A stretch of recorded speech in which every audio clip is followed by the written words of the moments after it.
Family, I am reacting to three ex-police officers found guilty on federal charges in George Floyd's murder. In Minneapolis, a federal jury found the three officers guilty. These three officers held George Floyd down as he kept telling them he could not breathe. They continued to hold him down even when he lost consciousness.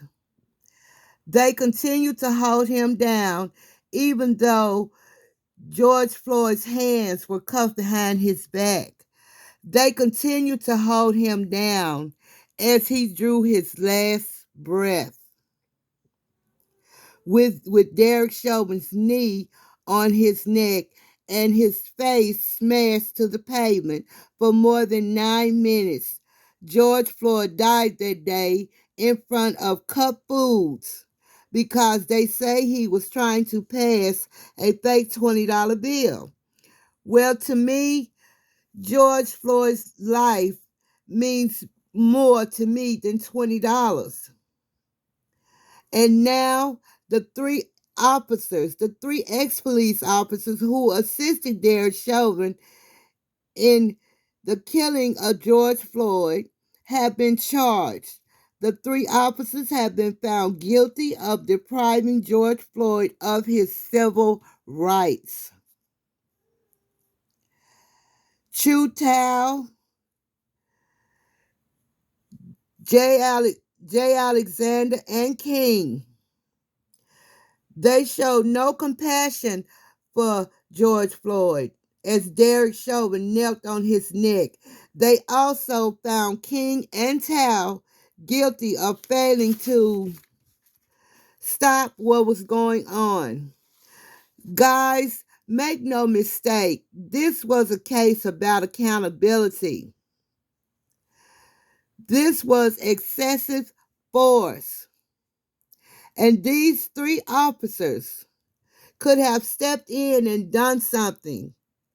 They could have done anything to stop Derek Chauvin from kneeling on the neck of George Floyd.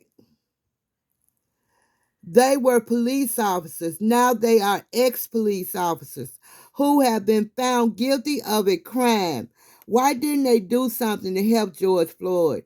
Were they scared? Were they simply following the orders of Derek Chauvin, now an ex-police officer? Derek Chauvin was the senior police officer on scene because he had 19 years up under his belt. 19 years that he had been a Minneapolis police officer with the Minneapolis Police Department. Now he is a convicted felon and an ex-police officer.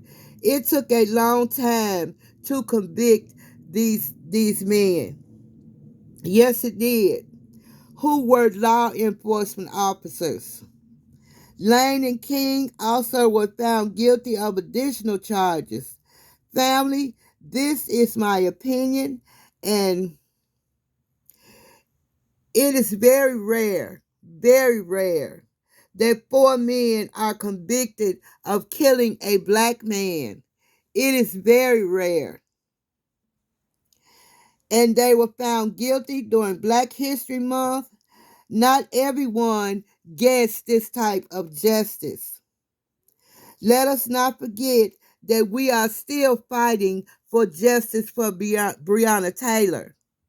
We are still fighting for that. The murder of Breonna Taylor. And the sentence that the judge gave to Kim Potter, just 2 years for the killing of Dante Wright, that is a slap in the face for justice. That is a slap in the face. This was an accountability case.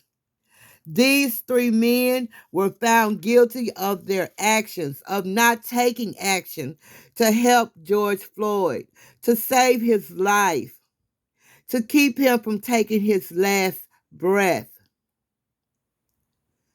They were found guilty, and they could face a sentence of life in prison. Life. This is 4 ex-police officers. Tal, Derek Chauvin, I think his name is King, and Officer Lane. They have all been convicted of killing George Floyd. They have all been convicted of depriving George Floyd of his civil rights. These last 3 ex-police officers have been convicted of depriving George Floyd of his civil rights. Guys, this is my opinion. Sometimes you get justice and sometimes you don't. But in this case, we're just going, even though they've been found guilty, we have to wait and see what their sentence is going to be. That's what we have to wait for. Because hopefully they won't get a sentence like Kim Potter got, a 2-year slap on the wrist. Hopefully. Derek Chauvin was sentenced to 19 years. I guess that's every year, 1 year for every year that he spent on the force. But we just have to see what these ex-police officers will receive as a sentence. All right, guys, family, if you like the video, hit the thumbs up, subscribe to the channel, and turn your notifications on so you can see when I post. 4 ex-police officers convicted on federal charges. They can never be police officers again. They can never hold a gun again. They can't move to another town and get on another police force like most police officers do when they're found guilty of doing something wrong. We just have to wait for the sentencing. All right, guys. Y'all stay healthy and stay blessed. And I'm out.